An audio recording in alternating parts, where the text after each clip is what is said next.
बिस्मिल्लाहिर्रहमानिर्रहीम। अस्सलाम वालेकुम डियर स्टूडेंट्स, मैं हूं हैदर फैज़ान और आप देख रहे हैं हमारा YouTube channel smart studies academy. Dear students, जैसा कि आप जानते हैं कि हमारी डिस्कशन क्लास फर्स्ट ईयर के लिए चैप्टर 2 पर जारी है और आज हम चैप्टर 2 की लास्ट एक्सरसाइज रिव्यू एक्सरसाइज को डिस्कस करेंगे। रिव्यू एक्सरसाइज का स्टूडेंट्स पहला क्वेश्चन है हमारे पास, match the option, MCQs based question है। तो स्टार्ट करते हैं। पार्ट 1 है स्टूडेंट हमारे पास, कहता है if order of A is m cross n and order of B is n cross P then order of AB। तो इनकी मल्टीप्लिकेशन का ऑर्डर आपके पास क्या होगा। आपने एक बात जहन में रखनी है स्टूडेंट्स कि दो मैट्रिसेस आपस में मल्टीप्लाई कब होते हैं, जब फर्स्ट मैट्रिक्स के नंबर ऑफ कॉलम सेकंड की नंबर ऑफ रोज़ के इक्वल हो जाएं तो हम कहते हैं कि these two matrices are conformable for multiplication. अब यहाँ पे हम विदाउट मल्टीप्लिकेशन बताएंगे कि जो रिजल्टिंग मैट्रिक्स होगा उसका ऑर्डर क्या होगा। तो इसके लिए स्टार्ट के डेज़ में जो हमारी एक्सरसाइज 2.1 है या 2.2 है, जिसमें अलजेब्रा ऑफ मैट्रिसेस हम पढ़ रहे थे, दो मैट्रिसेस कब आपस में मल्टीप्लाई हो सकते हैं, वहाँ पे हमने डिटेल में डिस्कस किया था कि एक छोटी सी टेक्निक है जिसके ज़रिए आप बता सकते हैं कि रिजल्टिंग मैट्रिक्स प्रोडक्ट का आंसर क्या होगा। फॉर एग्जांपल, आपके पास कोई एक मैट्रिक्स ए है जिसका ऑर्डर आपको दिया गया है m क्रॉस n, और एक मैट्रिक्स आपके पास B है जिसका ऑर्डर आपको दिया गया है n क्रॉस P।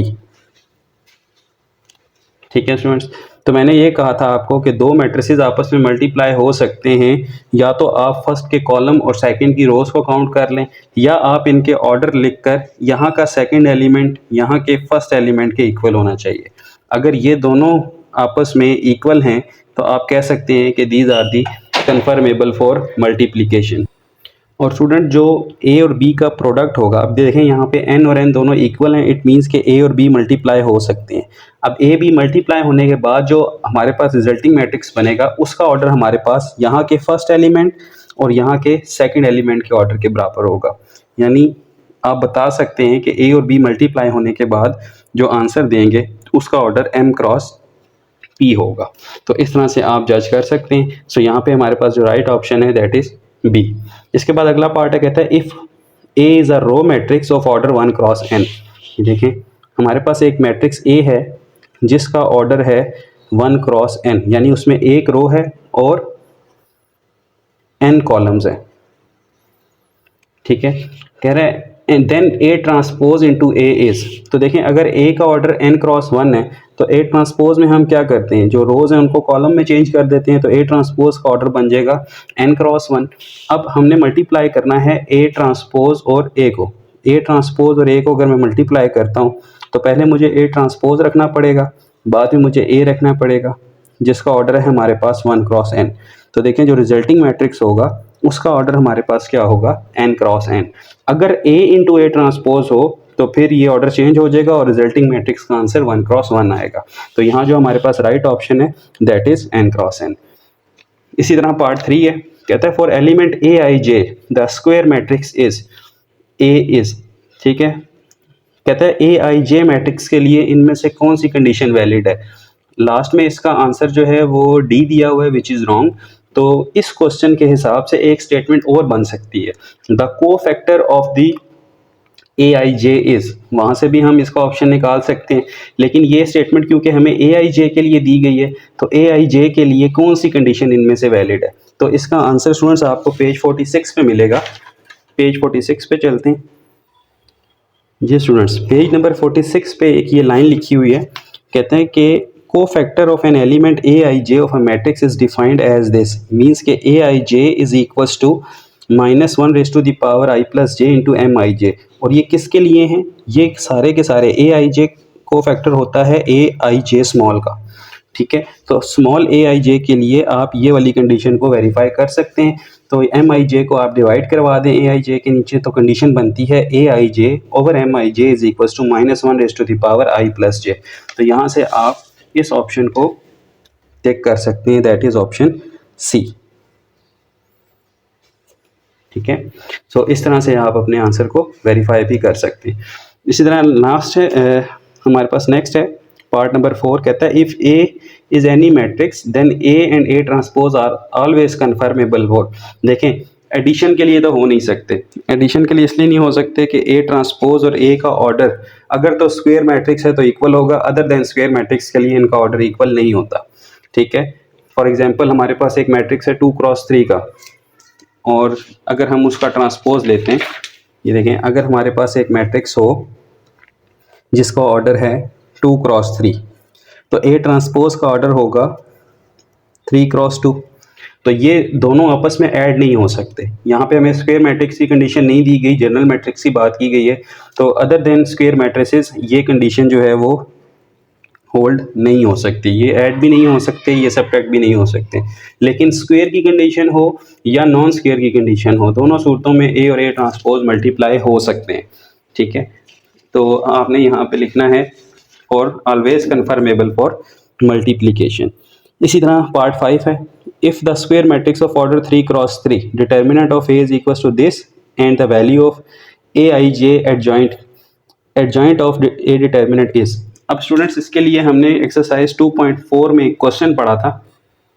ये देखें, एक्सरसाइज 2.4 का ये क्वेश्चन नंबर 2 का पार्ट नंबर 11 है, जिसमें ये कंडीशन हमें गिवन है कि एडजॉइंट ए का डिटर्मिनेंट इक्वल होता है डिटर्मिनेंट ऑफ ए का स्क्वायर। ये हमने प्रूव किया था एक्सरसाइज 2.4 में, वही प्रॉपर्टी हम यहाँ अप्लाई करेंगे। और जब हम इसको यहाँ पे सॉल्व करते हैं कि हमें ए का डिटर्मिनेंट दिया हुआ है दैट इज़ 3, और हमने एडजॉइंट ऑफ ए का डिटर्मिनेंट फाइंड करना है, तो ये इक्वल होता है डिटर्मिनेंट ऑफ ए का square that is 3 square which is 9। तो option 9 is the right answer. So आपने यहाँ पे 9 पे टिक कर देना है। पार्ट नंबर 6 है स्टूडेंट्स, कहता है for the square matrix A order 3 cross 3 determinant of A is equal to 9 this and you have to find the value of A22। अगर आपको याद हो स्टूडेंट्स, तो हमने ए डिटर्मिनेंट फाइंड करना सीखा था by cofactor method. Determinant of A को अगर मैं एक्सपेंड करता हूँ सेकंड रो से, तो उसका फार्मूला हमारे पास बनता है A21 into A21, A22 into capital A22 and A323 into capital A23। ठीक है स्टूडेंट्स, अब हमारे पास इस क्वेश्चन में सारी इंफॉर्मेशन गिवन है। हमें यहाँ पर डिटर्मिनेंट ऑफ ए 9 दे दिया गया है, A21 हमारे पास 2 है और स्मॉल A21 1 है, तो 1 इंटू 2 रखेंगे। A22 हमने फाइंड करना है, लेकिन कैपिटल A22 गिवन है दैट इज़ 3, A23 हमें दिया गया है 2 और कैपिटल A23 है हमारे पास -1। इसको सॉल्व करते हैं स्टूडेंट्स, ये बनेगा 2 प्लस A22 इंटू 3 -2, ये दोनों कैंसिल हो जाएंगे और यहाँ से आपके पास जो A22 का आंसर आ जाएगा that is 9/3 which is equal to 3। तो आपने यहाँ पे टिक कर देना है 3 के ऊपर कि योर A23। तो अब क्वेश्चन को देख के आपने अंदाज़ा लगाना है कि यहाँ पे कोफैक्टर एक्सपेंशन की सारी इन्फॉर्मेशन गिवन है। तो सेकंड रो से आपने इसको एक्सपेंड किया और इन्फॉर्मेशन पुट करके आंसर निकाला है। नेक्स्ट पार्ट है पार्ट 7, कहता है system of homogeneous linear equation has non trivial solution. इसका भी बुक में आंसर गलत दिया गया है। तो system of homogeneous equations exercise 2.6 का स्टार्टिंग लेक्चर आप देख लीजिएगा, इस मेरी प्लेलिस्ट में मौजूद है। वहाँ पे हमने डिटेल में पढ़ा था कि होमोजीनियस इक्वेशंस क्या होती हैं और इनका सोल्यूशन कब ट्रिवियल और कब नॉन ट्रिवियल होता है। तो होमोजीनियस इक्वेशंस का सोल्यूशन ट्रिवियल तब होता है जब डिटर्मिनेंट नॉट इक्वल टू 0 हो, यानी डिटर्मिनेंट का कोई आंसर आता हो तब आंसर ट्रिवियल होता है, और अगर डिटर्मिनेंट 0 हो जाए तो इसका आंसर आपके पास नॉन ट्रिवियल आता है। तो यहाँ पे नॉन ट्रिवियल सोल्यूशन तब आएगा जब डिटर्मिनेंट का आंसर 0 हो जाए। हम चलते हैं पेज नंबर 66 पे। जी स्टूडेंट्स, बुक के पेज नंबर 66 के ऊपर ये ऑप्शन मौजूद है, कहता है condition for the system of homogeneous linear equation to have non trivial solution that is A determinant equals to 0। आपकी होमोजीनियस लीनियर इक्वेशन का सोल्यूशन नॉन ट्रिवियल होगा, अदर देन 0 सोल्यूशन होगा जब आपका डिटर्मिनेंट 0 के इक्वल हो जाए, और जब डिटर्मिनेंट का कोई आंसर आए तो आपका सोल्यूशन 0 हो जाएगा। मैंने आपको बताया था कि ये सुनने में थोड़ा सा अजीब लगता है, लेकिन ये कंडीशंस इसी तरह से हैं कि अगर आपका डिटर्मिनेंट 0 हो जाए तो आप कहेंगे कि there is non trivial solution. तो यहाँ पे जो ऑप्शन थी आपकी, वो ऑप्शन आपकी सी है। ठीक है, कि आपको नॉन ट्रिवियल सोल्यूशन मिलेगा जब आपका डिटर्मिनेंट 0 हो जाए। तो बुक में यहाँ डी ऑप्शन दिया हुआ है वो गलत है। इसी तरह students next non homogeneous equations के सोल्यूशन के लिए भी आप मेरी वीडियो देख सकते हैं, एक्सरसाइज 2.6 पे मौजूद है, ठीक है। उसमें स्टार्ट में आप इसका इंट्रोडक्शन देख सकते हैं। तो वहाँ पे हमने बताया है कि the non homogeneous system of equations inconsistent तब होगा जब rank of A is not equal to rank of A B हो जाए। पेज नंबर 69 पे चलते हैं। जी स्टूडेंट्स, ये है पेज नंबर 69 और पेज 69 पे सारा लिखा हुआ है कि इनकंसिस्टेंट तब होगा जब rank of A is not equal to rank of A B. Unique solution तब होगा जब रैंक ऑफ ए इक्वल होगी रैंक ऑफ ए बी के और इक्वल होगी नंबर ऑफ अननोन्स के। और इनफाइनाइट सोल्यूशन तब होंगे जब रैंक तो आपस में इक्वल होंगे लेकिन less than number of solutions होंगे।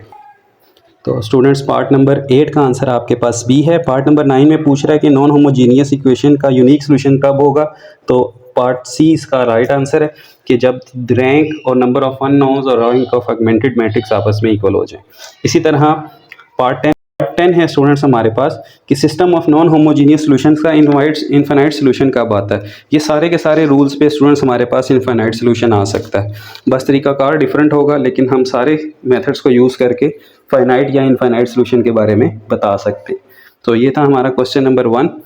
अब चलते हैं क्वेश्चन 2 की तरफ। जी स्टूडेंट्स, एक्सरसाइज 2 रिव्यू एक्सरसाइज का क्वेश्चन नंबर 2 है हमारे पास, जिसमें हमें कहा जा रहा है कि ये मैट्रिक्स आपके पास है और आपने A13, A23 और A33 फाइंड करने हैं and then A determinant.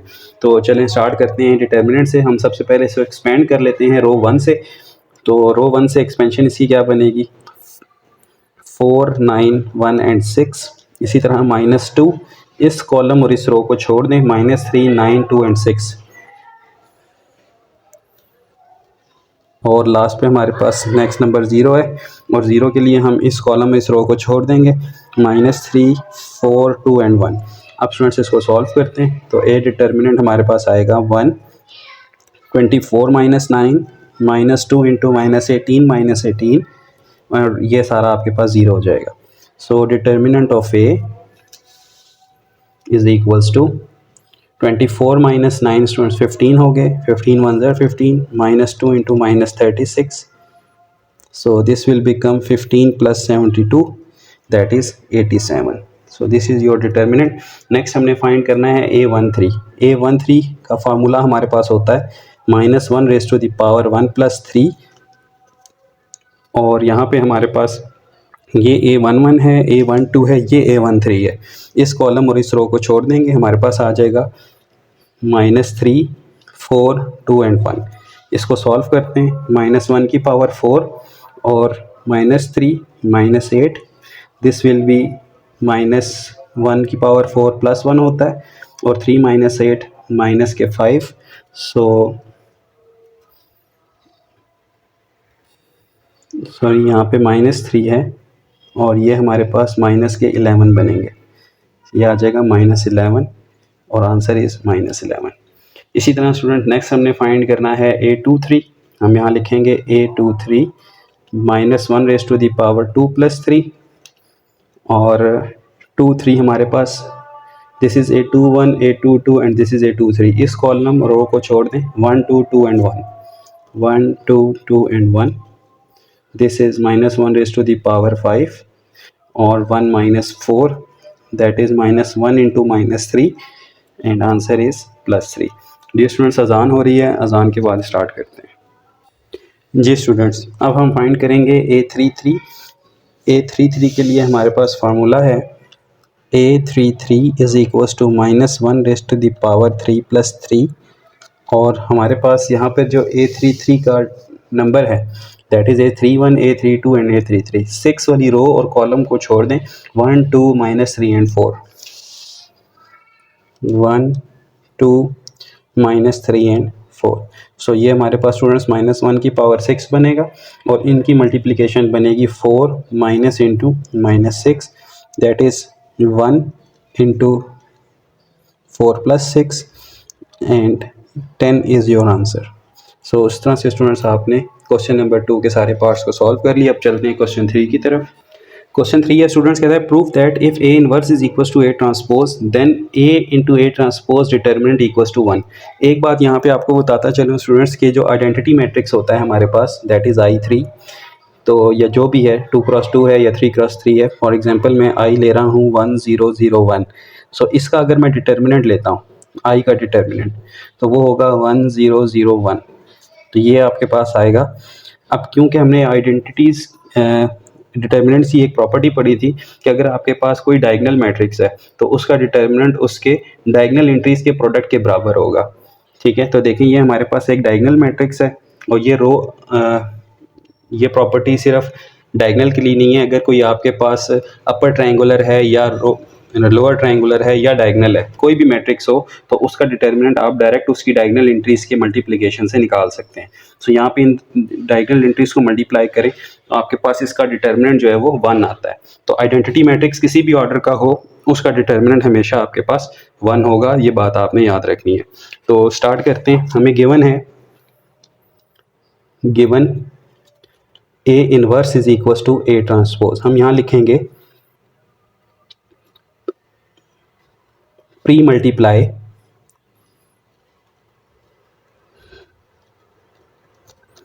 With A on both sides. इसको 1 का नाम दे दें और यहाँ लिखें बोथ साइड्स ऑफ 1। यानी कि A को आपने प्री मल्टीप्लाई करवाना है पहले, यानी A इनवर्स है तो A को यहाँ रखें और फिर A को ही इसी ऑर्डर के साथ यहाँ रखें। ठीक है, यानी A को हमने प्री मल्टीप्लाई करवा दिया। So A into A inverse किसके इक्वल होता है स्टूडेंट्स? ये आइडेंटिटी के इक्वल होता है। This is equal to A into A transpose, और लिखें और A ट्रांसपोज वाली साइड को आप यहाँ लिख लें और I को यहाँ लिख लें।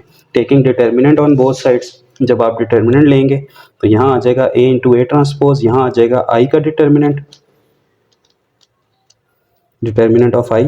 और अभी हमने प्रूफ किया है कि I का जो डिटर्मिनेंट है वो हमेशा किसके इक्वल होता है? 1 के इक्वल होता है। सो यहाँ से हमारा जो आंसर है वो प्रूफ हो गया कि हमने प्रूफ करना था A इंटू ए ट्रांसपोज का डिटर्मिनेंट इक्वल टू 1। जी स्टूडेंट्स, नेक्स्ट पार्ट है हमारे पास क्वेश्चन नंबर 4। हमें कह रहा है विदाउट एक्सपेंशन आपने शो करना है कि इस डिटर्मिनेंट का आंसर ये आता है। तो हमने रो एंड कॉलम ऑपरेशन में पढ़ा था स्टूडेंट्स, अगर हम यहाँ पर एक ऑपरेशन लगाएं और वो ऑपरेशन ये हो कि हम C1 के अंदर C2 और C3 दोनों को ऐड कर दें।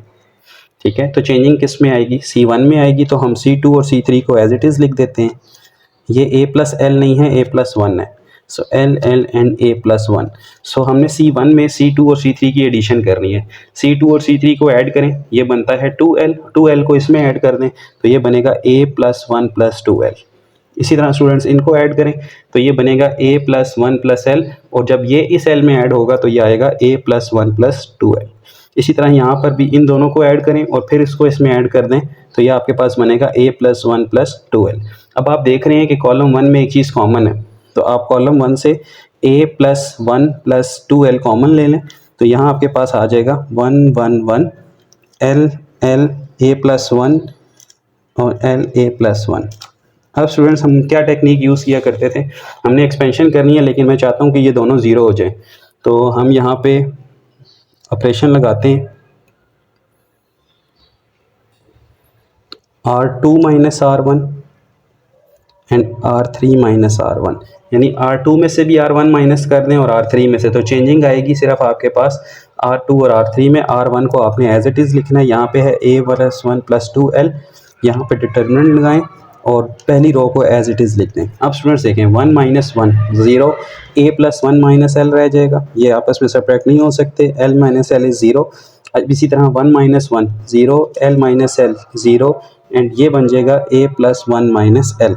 अब स्टूडेंट्स आप इसको एक्सपेंड कर दें बाय रो 1, या सॉरी कॉलम 1 से इसको एक्सपेंड कर दें तो यहाँ आ जाएगा A प्लस 1 प्लस 2L। जब आप कॉलम 1 से एक्सपेंड करेंगे ना तो सिर्फ यही एंट्री है आपके पास, बाकी दोनों ज़ीरो हैं। तो इस कॉलम और रो को छोड़ दें, आपके पास बचेगा A plus 1 minus L 0 0 A plus 1 minus L. अब ये हमारे पास एक ऐसा डिटर्मिनेंट है जिसके डायगोनल एंट्रीज नॉन ज़ीरो हैं, लेकिन ये है एक डायगोनल डिटर्मिनेंट। तो आप इसकी दोनों एंट्रीज को मल्टीप्लाई करवा दें, यह आपका डिटर्मिनेंट होगा। तो A plus 1 plus 2L into A plus 1 minus L का square is equal to your right hand side. So this is your answer. So चलते हैं इसके नेक्स्ट पार्ट की तरफ। जी स्टूडेंट्स, ये आपके पास क्वेश्चन है, कहता है find the value of lambda so that the following system has infinite many solution. एक बात आपको बताता चलो, यहाँ पे इसका सोल्यूशन जो है वो नो सोल्यूशन आएगा, और अदर देन जो लेमडा की वैल्यूज़ हमारे पास आएंगी उस पर इसका सोल्यूशन जो है वो इनफाइनाइट या यूनिक होगा। तो चलें स्टार्ट करते हैं, इसको सॉल्व करते हैं। सबसे पहले हम इसकी मैट्रिक्स फॉर्म बनाएंगे। जी स्टूडेंट्स, ये हमारे पास इसकी मैट्रिक्स फॉर्म बन गई है, यानी हमने कोफिशिएंट मैट्रिक्स बनाया है, वेरिएबल और आंसर मैट्रिक्स। अब हम यहाँ पे जो कोफिशिएंट मैट्रिक्स है इसका डिटर्मिनेंट लेंगे, और इनफाइनाइट मैनी सॉल्यूशंस के लिए स्टूडेंट्स इसके डिटर्मिनेंट को हम जीरो के इक्वल हमेशा मानते हैं। सो यहाँ मैं इसको डिटर्मिनेंट इसका जीरो के इक्वल रखूँगा। तो यहाँ आ जाएगा 2 1 0 -3 -2 3 1 lambda and 1 is equal to 0। इसी से हमारे पास लेमडा की वैल्यू आएगी। अगर मैं इसे एक्सपेंड करता हूँ तो ये बनता है 2 इंटू, इस कॉलम और इस रो को छोड़ दें, 1 2 ज़र -2 एंड 3 1 लेमडा ज़र 3 लेमडा, माइनस इंटू -3, इस कॉलम और रो को छोड़ दें, 1 1 ज़र 1 एंड लेमडा 0 ज़र 0 प्लस 1, इस कॉलम और रो को छोड़ दें, 1 3 ज़र 3 एंड 2 लेमडा ज़र 0 2 0 ज़र 0। तो स्टूडेंट्स यहाँ हमने एक्सपेंशन की है जो कि आप पूरे चैप्टर में करते आए हैं, तो उम्मीद है ये आपको समझ आ गई होगी। अब यहाँ पे इसको सॉल्व करते हैं, ये बनेगा -4 -6 lambda +3 and +3 is equal to 0, और इसको ऐड सब्ट्रैक्ट करें तो ये बनेगा हमारे पास 3 3 6 -4 2 -6 lambda equal to 0 and your lambda is equal to 6, sorry 2 is equals to 6 lambda and lambda is equals to 2/6, that is 1/3। So lambda का आंसर आपके पास 1/3 आया। अब स्टूडेंट्स हम इसका ऑगमेंटेड मैट्रिक्स बनाएंगे। जी स्टूडेंट्स, ये हमारे पास इसका ऑगमेंटेड मैट्रिक्स है। हमने लैम्डा की जगह पे जो वैल्यू फाइंड की है वो पुट की है। अब हमारा टारगेट है कि हम किसी तरह से इसको एचलन फॉर्म में कन्वर्ट करें। तो एचलन फॉर्म के लिए हमारे पास यहाँ पे लीडिंग एंट्री 1 होनी चाहिए, तो हम यहाँ पे स्वैप कर लेंगे रो 1 को रो 2 से, लिखेंगे रो 1 स्वैपिंग बाय रो 2। तो स्टूडेंट्स ये हमारे पास बनेगा, अगर मैं रो 1 और 2 को स्वैप करूं तो 1 -2 1/3 और 2 यहाँ आ जाएगा, और 2 -3 1 और 1 इधर आ जाएगा, बाकी रो 3 एज इट इज़ रहेगी। अब स्टूडेंट्स हमें यहाँ पे ज़ीरो बनाना है, तो ऑपरेशन लगाएंगे R2 - 2 टाइम्स R1। जी स्टूडेंट्स, R2 - 2 R1 करने से थ्रू आउट हमारे पास जो चेंजिंग आएंगी वो ये हैं, और यहाँ पे हमारे पास ज़ीरो बन जाएगा। अब हमारा टारगेट है स्टूडेंट्स के यहाँ पे हमारे पास क्या बन जाए, ज़ीरो बन जाए। तो यहाँ ज़ीरो बनाने के लिए यहाँ पे हम ऑपरेशन लगाएंगे R2 - R3 - 3 R2। सो यहाँ पे हमारे पास आ जाएगा, फर्स्ट रो तो एज इट इज़ आएगी, सेकंड रो भी इसी तरह आएगी, उसमें कोई चेंजिंग नहीं होगी, और जो थर्ड रो है स्टूडेंट्स ये बनेगी 0, 3 - 3 0। जब इसे 3 से मल्टीप्लाई करेंगे तो ये 3 3 कैंसिल होके 1 आएगा, 1 - 1 0, और यहाँ पे हमारे पास आ जाएगा 3 से मल्टीप्लाई करें तो 9 -1 माइनस इंटू -9, यहाँ पे आपके पास +8 आ जाएगा।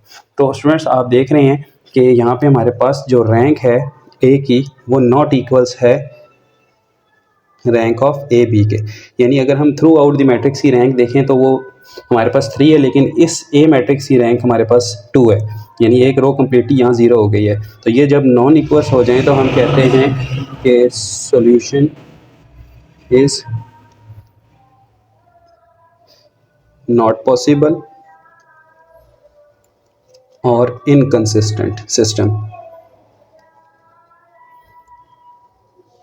ठीक है स्टूडेंट्स, तो हमारे पास लेमडा की वैल्यू 1/3 के लिए जो सिस्टम है वो इनकंसिस्टेंट आ रहा है, लेकिन अगर हम अदर देन लेमडा 1/3 रखते हैं, यानी 1/3 के अलावा कोई वैल्यू रखते हैं, तो हमारे पास इस सिस्टम का कोई ना कोई आंसर आएगा। जैसा कि मैंने इसको यहाँ पे लेमडा इज इक्वल टू 1 के लिए, यानी 1/3 की वैल्यू के अलावा सॉल्व किया है, तो ये देखिए यहाँ पे हमारे पास कोई ना कोई वैलिड सिस्टम इसका आ रहा है। सो अगर हम lambda is equal to other than 1/3 रखते हैं तो हमारे पास एट दी एंड कोई इसका यूनिक सोल्यूशन आता है, और अगर लेमडा की किसी और वैल्यू के लिए यहाँ हमारे पास इनफाइनाइट सोल्यूशन भी आ सकता है, लेकिन लेमडा इज इक्वल टू 1/3 के लिए यहाँ पे इसका सोल्यूशन पॉसिबल नहीं है। तो स्टूडेंट्स ये थी हमारी रिव्यू एक्सरसाइज, उम्मीद है आपको समझ आई होगी। तो नेक्स्ट लेक्चर में इंशाल्लाह हम चैप्टर नंबर 3 को स्टार्ट करेंगे। अगर फिर भी कोई प्रॉब्लम हुई तो आप कमेंट सेक्शन में मुझे ज़रूर बताएं। इस चैनल को अपने दोस्तों, फेलोज़ और टीचर्स के साथ लाजमी शेयर कीजिएगा। तब तक के लिए फ़ी अमान अल्लाह, अल्लाह हाफ़िज़।